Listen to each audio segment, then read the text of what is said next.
Recently मेरे दादाजी मुझसे बोले, बेटा हमारी जिंदगी का सबसे बेस्ट समय हमारा बचपन होता है। ये बोलकर वो अपने डायपर में हगने लगे। तो मैंने इस बात पे थोड़ा गौर किया और मुझे पता चला कि यस, बचपन सच में बहुत रैंडम होता है। बचपन में एक बार साइकिल की चेन चढ़ाते समय मेरा हाथ आ गया, तो मैं भाग के अपने अपाहिज दोस्त को भी ले आया कि उसके भी हाथ आ जाए। बचपन में मुझे मेरी दादी का चरित्र सही नहीं लगता था, क्योंकि वो मुझे डेली नया तारा दिखा के बोलती थी वो तुम्हारे दादाजी है। बचपन में मैं थोड़ा भोला भी था, ऐसे फालतू किसी को उंगली नहीं करता था, वरना फिर मैं 9 तक ही गिन पाता था। एक तो तब कोई भी आके गिनती पूछ लेता था, और उंगली करते समय गिनना कितना मुश्किल होता है पता है। बचपन में मैं और मेरा भाई हमेशा WWE देख के लड़ते थे, क्योंकि माँ बाप की चाहते लड़ने लायक थी नहीं। एक तो मेरा छोटा भाई बचपन में बहुत शांत स्वभाव का था, बेचारा स्कूल में भी सीनियर से बुली होता था। हाँ, वो सीनियर मैं ही होता था।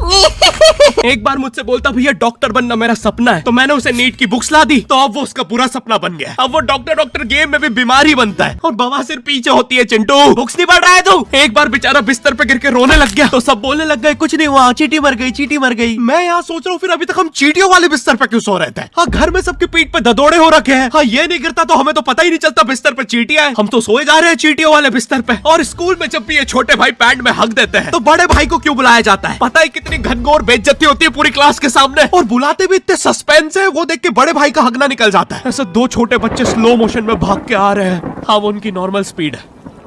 मैं देखता हूँ मेरे भाई को क्राइम सीन से 2 प्यून पकड़ के ले जा रहे हैं। उसे ब्राउन रंगे हाथों पकड़ लिया गया। मेरे भाई ने मुझसे जाते जाते कहा, मुझे फंसाया जा रहा है।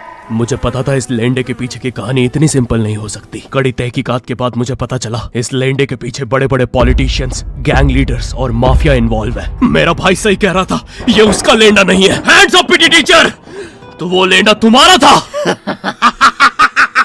तो तुम्हें पता चली गया, तुम मुझे कभी नहीं पकड़ सकते। रुको, भाग गया। जाने दो उसे बेटा, हमने पीटी टीचर के बड़े भाई को बुला लिया है वो लेंडा उठाने।